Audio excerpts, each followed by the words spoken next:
Olá pessoal, graça e paz do Senhor Jesus seja com todos nós. Uma ótima segunda-feira para todos. Hoje é dia 11 de março de 2024. Seja muito bem-vindo ao nosso Imersão Bíblica, devocional diário de estudo das Sagradas Escrituras. E nesta segunda-feira, Levítico capítulo 16, com o tema O Dia. E aí o dia realmente com letra maiúscula, porque na verdade eu vou falar, óbvio, do que está escrito aqui em Levítico 16, mas fazendo uma menção a um dia especial, e aí depois a gente vai fazer o referente dele lá com o Novo Testamento, beleza? Mas vamos escolher aqui, vamos ler, aliás, né? Escolher não, vamos ler um texto aqui de Levítico que resume bem, e aí resume muito bem esse capítulo 16 de Levítico, que é o versículo 34. Então Levítico 16, 34 diz assim: esse é um estatuto perpétuo para vocês, ou seja, não vai deixar de acontecer. A expiação será feita uma vez por ano por todos os pecados dos israelitas. Tudo foi feito conforme o Senhor tinha ordenado a Moisés. Como eu disse, a passagem trata do dia da expiação. Acho que até hoje os judeus comemoram esse dia chamado de Yom Kippur, mas é o dia aqui chamado dia da expiação. E esse dia da expiação, ele era, por assim dizer, uma espécie de clímax de todos os rituais que eram feitos no tabernáculo. Entre todos os rituais, esse aqui certamente era o mais importante. Esse aqui certamente era aquele que reunia todas as forças, né, a energia de toda a nação para esse ritual. Só um ponto importante aqui da gente lembrar, e aí vale a pena depois você estudar com calma, que é o seguinte: esse texto ele está logo a seguir ao episódio da morte de Nadab e Abiú. Quando aconteceu a morte de Nadab e Abiú? Lá no capítulo 10. No capítulo 10, você vai ter vários momentos aqui em que existirão diálogos entre os personagens aqui de Levítico capítulo 10. Só para lembrar, Levítico capítulo 10, Nadab e Abiú, filhos do sacerdote Arão, eles entram e apresentam fogo estranho, né? Fazem ali um ritual que não estava previsto de acordo com as leis de Deus, e aí eles são fulminados na presença de Deus. Depois disso, tem uma série de diálogos. Moisés fala para Arão, depois Moisés fala para Arão e seus filhos, depois Arão fala com Moisés, e aí termina com Arão falando com Moisés. A partir daí, nós temos uma série de leis, capítulo 11, 12, 13, 14 e 15. E aí voltamos aqui para o capítulo 16, e o capítulo 16 começa como? O Senhor falou com Moisés. A ideia aqui é como se fosse um grande parêntese entre o que aconteceu no capítulo 10 de Levítico e o que vai acontecer agora a partir do capítulo 15. É como se o acontecimento do capítulo 10 interrompesse ali a sequência de diálogo de Deus, a sequência de ordens de Deus acerca do povo. Deus então tem que trazer novas instruções, capítulos 11 até o capítulo 15, e agora no capítulo 16 Deus volta com as suas instruções que ele estava dando lá anteriormente. Parece-nos que é de fato isso que acontece. Bom, qual é o propósito aqui desse capítulo? O propósito é que esse ritual fosse um ritual de purificação completo do povo de Deus, tanto do tabernáculo como da própria comunidade, do sacerdote e tudo mais. Aonde está o propósito do texto aí? Versículo 30 a 31, que diz assim: porquanto nesse dia se fará propiciação por vocês para purificá-los. Então, perante o Senhor, vocês estarão puros de todos os seus pecados.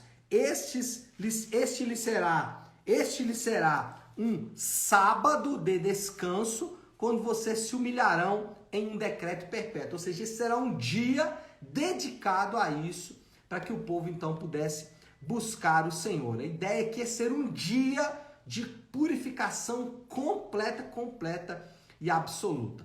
A cerimônia, ela incluía, primeiro, lá já no início da cerimônia, né, da descrição da cerimônia, versículo 6 até o versículo 14, incluía a morte de uma novilha pelo pecado do sacerdote e da sua família. Então a ideia era ali, uma novilha primeiro ser sacrificada para que Arão e toda a sua família fosse purificado. Depois nós tínhamos do versículo 15 ao versículo 19 o sacrifício de um bode, e aí é o primeiro bode, porque separavam-se 2 bodes, né? Então o sacrifício de um bode pelo pecado do povo, e depois o segundo bode, aliás, era enviado para o deserto. Então o que acontecia aqui? E aí está no versículo 20 a 22. Uma novilha pelo pecado do sacerdote, um bode seria sacrificado ali imediatamente pelo pecado do povo, e um outro bode seria enviado para o deserto. Esse bode enviado para o deserto era como se estivesse dizendo ali que os pecados de Israel foram lançados fora da comunidade, os pecados de Israel foram lançados fora do acampamento, estão distantes agora do povo de Deus. E a última parte do ritual envolvia ali a queima dos animais que foram sacrificados, tanto a novilha como o bode que foi sacrificado imediatamente, eles deveriam ser completamente queimados, e os sacerdotes deveriam tomar um banho cerimonial, um banho ritualístico ali, para se lavar completamente. Como eu disse, um dos bodes recebia todos os pecados do povo, enquanto o outro bode levava os pecados da comunidade para longe, e eles deveriam consagrar um dia de suas obrigações para o Senhor. Esse é um ponto importante. O versículo 29 aí diz o seguinte: esse é um decreto perpétuo para vocês. No 10º dia do 7º mês, vocês se humilharão e não poderão realizar trabalho algum, nem o natural da terra, nem o estrangeiro residente. É interessante como que em vários lugares da Bíblia o povo de Deus é chamado para se humilhar, fazendo o quê? Dedicando um dia do seu trabalho ao Senhor. Por quê? Porque o trabalho é, de certa forma, a maneira de dizer: eu me sustento, eu mesmo, por minhas obras, pelo meu braço, me sustento. Então, quando você tinha que deixar um dia de trabalhar, aquilo era humilhante para você. É até hoje, né? Quando a gente fala do dia do Senhor, a gente sempre tenta arrumar alguma coisa para fazer exatamente no dia do Senhor. Ninguém vai fazer obrigações nos outros dias, porque nos outros dias eu tenho que trabalhar para me sustentar, porque sou eu que me sustento. A ideia é que não é diferente. Israel deveria deixar um dia de trabalhar, porque esse um dia de trabalhar era humilhação, porque eles não dependeriam deles mesmos, mas eles dependeriam do Senhor, e isso era de fato bem humilhante, como é até hoje. Bom, referentes acerca dessa passagem no Novo Testamento. Irmãos, por incrível que pareça, a gente, claro, não é ensinado acerca disso, mas se você ler com cuidado e com o coração realmente, com os ouvidos abertos, com os olhos abertos, você vai ver que o assunto expiação e propiciação dos crentes por meio do sacrifício de Jesus é indiscutivelmente um dos assuntos mais tratados na Bíblia. Se tem uma coisa que os autores, especialmente do Novo Testamento, vão falar, é sobre expiação, propiciação, expiação, propiciação, expiação, propiciação. Eles vão falar muito disso. Sabe por quê? Porque esse é um assunto importante dentro de todo o argumento bíblico. Dentro da Bíblia, a ideia da expiação, a ideia da propiciação, ela está sempre presente. Mas tem um referente muito próximo desse texto na Bíblia, que está lá em Hebreus capítulo 9, versículo 26. Na verdade, Hebreus, eu poderia dizer Hebreus todo, tá? Mas 9, 10, Hebreus 9 e 10, eles são de fato uma espécie de explicação do livro de Levítico. Então sempre a gente vai fazer referência entre esses dois livros, tá? Mas eu quero destacar aqui um texto especial que é o versículo 26 do capítulo 9 de Hebreus. Então, 9, 26 de Hebreus diz assim: se assim fosse, Cristo precisaria sofrer muitas vezes desde a criação do mundo. Agora, porém, ele apareceu uma vez por todas no fim dos tempos para aniquilar o pecado, sacrificando a si mesmo. O texto está falando exatamente desse dia da expiação aqui. Eu poderia ler Hebreus 9 inteiro, inclusive aqui os versículos anteriores e posteriores desse que a gente leu, o versículo 26, vai falar exatamente disso, só que eu separei só o 26, porque a nossa exposição é de Levítico, então eu separei só o 26, porque o 26 fala aqui duas coisas que para mim são fundamentais. Primeiro, ele vai dizer que o problema essencial do homem é o pecado. E isso é muito diferente do que a gente ouve, não só no mundo de maneira geral, que para o mundo o problema do homem é um problema de disciplina, é um problema de performance. Então, se você for disciplinado, se você tiver uma boa performance, o problema do mundo é terapêutico. Então, os problemas do homem estão relacionados à vida emocional. Então, se ele for equilibrado emocionalmente, ele vai prosperar, ele vai ter sucesso. O problema do homem é um problema social para alguns grupos, principalmente políticos. O problema do homem é econômico para outros grupos políticos, né? Então, para alguns é social, para outros é econômico. Mas para a Bíblia, o problema essencial do homem é o pecado. E o texto diz que Cristo, ele aniquilou o pecado, sacrificando-se a si mesmo. Eu gosto dessa palavra, aniquilou o pecado. E quando a gente lembra aqui que Levítico ensina sobre a expiação e a propiciação, nesse texto aqui estão envolvidos esses dois elementos. Na verdade, gente, expiação e propiciação, elas sempre andam juntos na Bíblia, tá? Dificilmente, aliás, não consigo me lembrar de algum lugar que eles aparecem separados.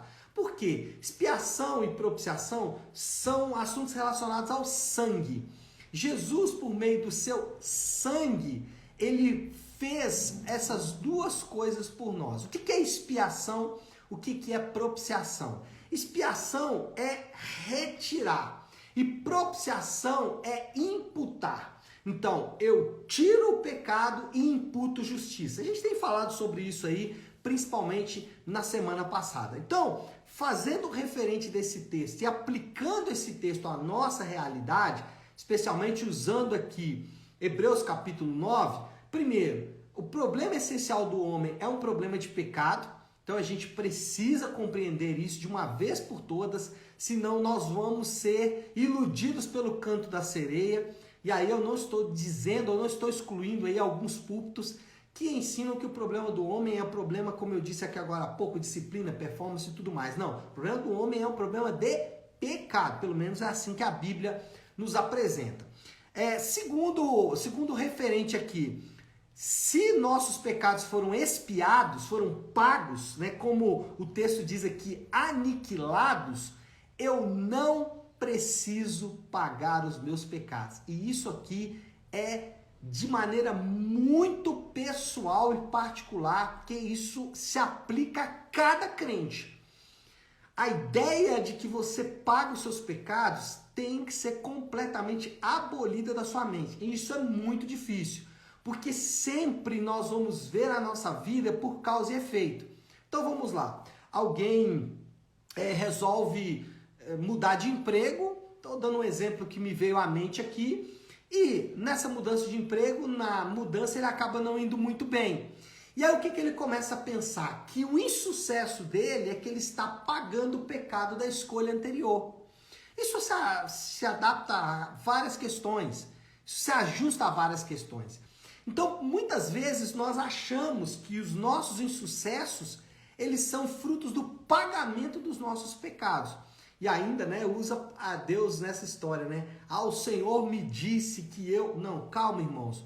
Os nossos pecados foram expiados. Ou para usar aqui a linguagem de Hebreus, ele aniquilou o pecado. Então não precisamos pagar os nossos pecados. E o segundo aqui é que não precisamos justificar os nossos pecados. Eles foram propiciados. Se não precisamos expiar, ou não precisamos pagar os nossos pecados, porque eles foram expiados, nós também não precisamos justificar os nossos pecados. Eles foram propiciados. E aqui justificados não é no sentido de tentar dar uma desculpa para o pecado. Não. A ideia aqui é tentar buscar o favor de Deus por meio das minhas obras.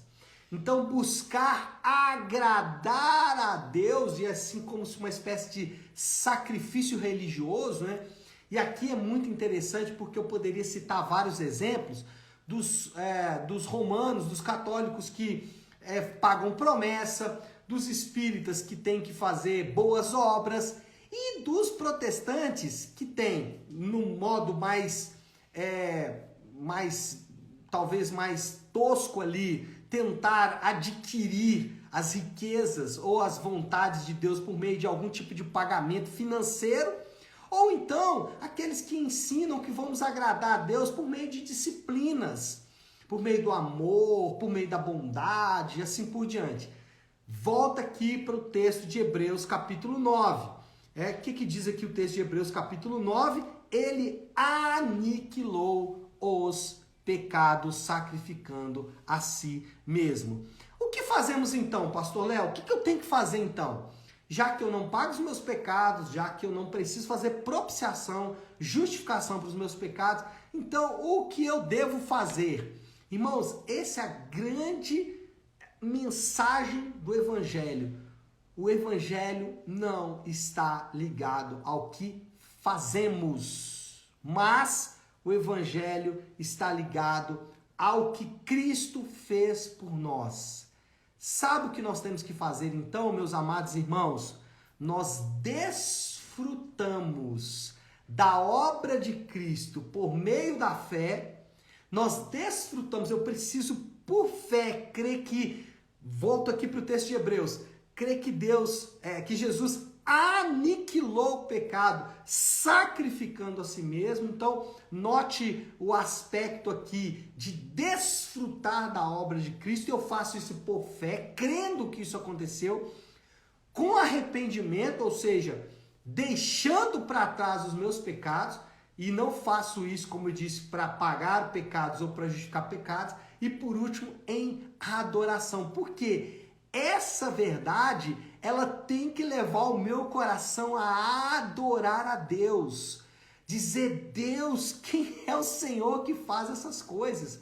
Quando olhamos para esse sacrifício aqui de Levítico e olhamos para o que Jesus fez e nós desfrutamos apenas dessa obra, o nosso coração se enche então de adoração. Moral da história, que está dentro disso que eu acabei de falar, os crentes desfrutam do sacrifício substitutivo de Jesus diante de Deus a seu favor para a purificação dos seus pecados. Os crentes desfrutam do sacrifício de Jesus que não só paga o pecado, mas também justifica o pecado, que de acordo com a Bíblia é o grande problema do homem.